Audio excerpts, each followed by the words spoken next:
This is Hanrui Zhang from Columbia University. It is my great pleasure and honor to interview Dr. Ljubica Matic, Associate Professor from Karolinska Institute.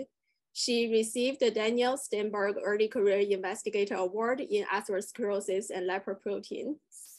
The paper receiving this award, published by her group, is Plaque Evaluation by Ultrasound and Transcriptomics Reviews BCLAF1 as a regulator of smooth muscle cell lipid transdifferentiation in atherosclerosis.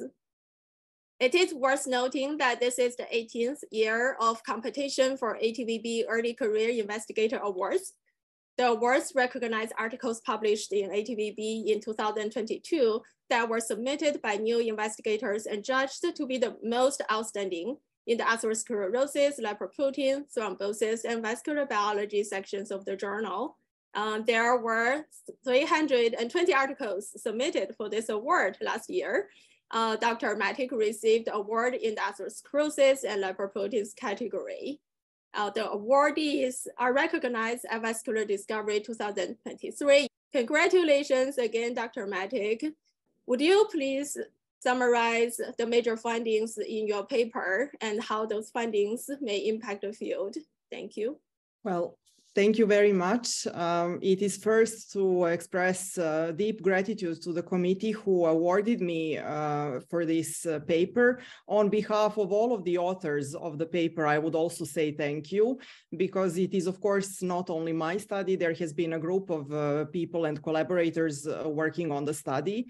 And so our main interest when we went into this project, and that actually started quite some time ago, our main interest was to try to translate some of the features that are typically clinically assessed in patients with carotid atherosclerosis, such as ultrasound visualization of the carotid plaque and the features that can be decoded from this ultrasound visualization, and translate that or connect it to the molecular underlying molecular features and molecular signatures in this atherosclerotic plaque. So for us, one way to do that was to do a quantitative analysis of the grayscale median values from atherosclerotic plaques of about 100 patients in our biobank of Karolinska endarterectomies, and then connect these grayscale median values to the global transcriptomic profiles read by microarray in this case, because this was a relatively study that was started some years ago, a relatively old study. So global transcriptomic profiles, and make a connection between these two ways of saying something about the plaque. What this gave us then is a list of pathways and a list of genes that were enriched in association with plaque echogenicity, which is the main parameter that ultrasound basically tells us about. And this was significant to us because we came up with a gene that was novel in the field of atherosclerosis, BCL-associated transcript 1, BCLAF1. And this then transcript is something that we started studying in more depth. We have used in vitro cultures, we have used more human data and clinical data. We also used mice and lineage tracing mice, where we developed a collaboration with Professor Nick Leeper at Stanford, who has been our long-term collaborator for a number of years, and also an external mentor to the PhD student Ursula Rikashevska, who was leading the study from the beginning as part of her PhD. And all together, we, I think, came up with some completely novel conclusions and knowledge about the role of this gene protein in vascular disease and in atherosclerosis specifically. So BCLAF1 is a transcription factor. It is functionally associated with BCL2 that has been shown in cancer and some other areas of research. And this is what put us very early on to the track that it may be related to the function of cell survival in atherosclerotic plaques. And indeed, that is what we were able to show. Through in-depth studies, we have shown that BCLAF1 is normally expressed by healthy contractile smooth muscle cells in the normal arteries. it becomes downregulated very early during vascular remodeling and in the initiation stages of atherosclerosis. And then in late stages in atherosclerotic plaques, it becomes shifted to CD68 positive cells in plaques. And then studying this shift in more detail, we found that these are actually CD68 positive cells that are of smooth muscle cell origin. And we have also performed in vitro studies in primary smooth muscle cells to silence BCLAF1, showing that it leads to pronounced apoptosis of smooth muscle cells, increased senescence as well, downregulation of typical smooth muscle cell markers. But when smooth muscle cells are stimulated with OX-LDL, this is actually a stimulus that will provoke upregulation of BCLAF1. And it is basically a survival mechanism where BCLAF1 in cooperation with BCL2 and other mechanistic regulators in this network, such as scavenger receptors CD68, CD36, also KLF4 is another transcription factor that participates in this mechanistic network. Basically, BCLAF1 drives smooth muscle cells into survival by lipid transdifferentiation into macrophage-like cells. And so it became a very sort of molecular cellular study towards the end, but it started with a relevant clinical question. And we also wanted to finish the study with some translational data. So in the end, we have also examined the expression of BCLAF1 in connection to the various clinical risk factors in our small cohort of patients that was used in this project. And we could see, in fact, that higher expression of BCLAF1, which, as I said, is typically expressed in contractile healthy smooth muscle cells, associates with a better clinical risk profile and also better survival on the long term in these patients.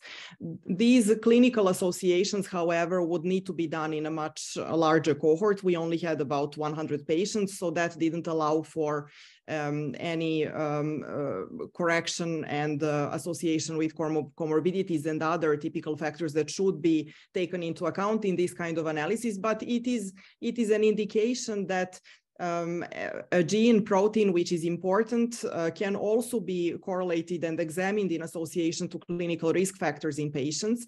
And this is maybe something that we need to do more in the future. So the take-home message, I would say, of the paper is briefly that ultrasound is an important visualization tool in clinic that can actually inform us also about the morphology of the underlying plaque. We are convinced that echolucency on ultrasound does not only mean lipid accumulation and necrotic accumulation in the plaques, but also actually means accumulation of lipid-loaded cells and likely transdifferentiated smooth muscle cells transdifferentiated into foam cells. And we even can pinpoint one of the genes probably that is a key transcription factor in this process, and that is BCLAF1, so that we can come up with so-called imaging biomarkers of atherosclerotic plaques that maybe have some kind of a translational value in the future, or can be connected with other factors downstream that can actually have a translational value. Great. Thank you so much for summarizing the findings and for the take-home messages. That's really extraordinary. N equals to 100 represent a huge amount of efforts. And then you prioritize, identify the hit, and followed up by in vitro and in vivo studies and clinical association, which is really extraordinary and outstanding. Congratulations again. Thank you. A lot of times, I think it will be intriguing to hear about the stories behind the scene, your journey, your lab, and how this study has been started, what was the major milestone, and how you were able to close the story and then get it finally published to the field. So I wonder if you would like to share some of the stories behind the scene. Yes, I think it's an interesting question and really maybe worth telling. So I would say the project actually started quite some years ago.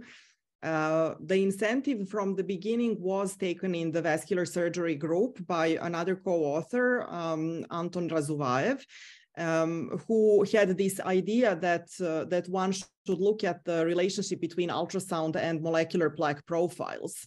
And then for a while, the project, I think, didn't give any positive results. And this was around the time when I stepped in as a postdoc into this group for the first time and took over the project. And soon after that, in 2015, I recruited my first PhD student, Ursula Rikashevska, who then took over this project as one of her main PhD thesis projects. And so we have been running it together for a number of years. During these years, the lab has moved from one building to another.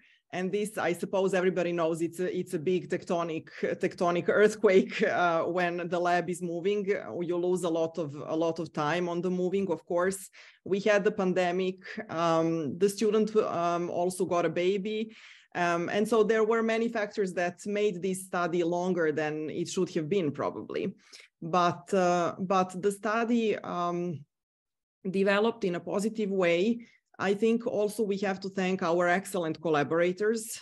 We have collaborated with Socrates Biobank from the Netherlands and Jan Lindemann, who is the PI of this biobank, who provided some very valuable atheroprogression material from individuals. We also collaborated with a group of Nick Leeper at Stanford, and there was a time also when my student spent some time at Stanford, in fact. So altogether, the study, I would say, not only contributed to creating new scientific knowledge and hopefully valuable knowledge in this area of research, but it also contributed to a PhD thesis of a new PhD student. That PhD thesis was finalized last year, and Ursula's external examiner was Professor Joe Miano from Augusta University, so we are thankful to him as well. It also provided a platform for me to grow as a PI and as a supervisor. And today we have a team called Translational Vascular Medicine that I am leading under the umbrella of a big division, vascular surgery, that is led by Ulf Hedin. And this is really a very fruitful platform, a fruitful network within which we have been able over the past 10 years to lead a number of studies jointly, Ulf Hedin and myself, jointly looking at I would say, many different aspects of clinical vascular disease and clinical vascular parameters, and how the patient phenotype can be associated with the plaque molecular phenotype. In which this study based on ultrasound was just one example, but we have published a number of other studies along the way, and I think many more are coming. That's great. Thank you for sharing the stories behind the scene. It's inspiring to hear, and knowing that it's important to be persistent, patient, and keeping the faith, right? As a scientist. Absolutely. And I believe that the resources your laboratory was able to create will open up many opportunities for the atherosclerosis field for years to come. Congratulations again. This is, of course, important. Biobank like ours and similar biobanks around the world, we have to share. They are there for sharing the data, the material, whatever we can share, because by doing that, we contribute to the buildup of a mass of knowledge in our field that is useful for everyone. Thank you so much, Dr. Matic. Congratulations again for your accomplishments and the award. Thank you.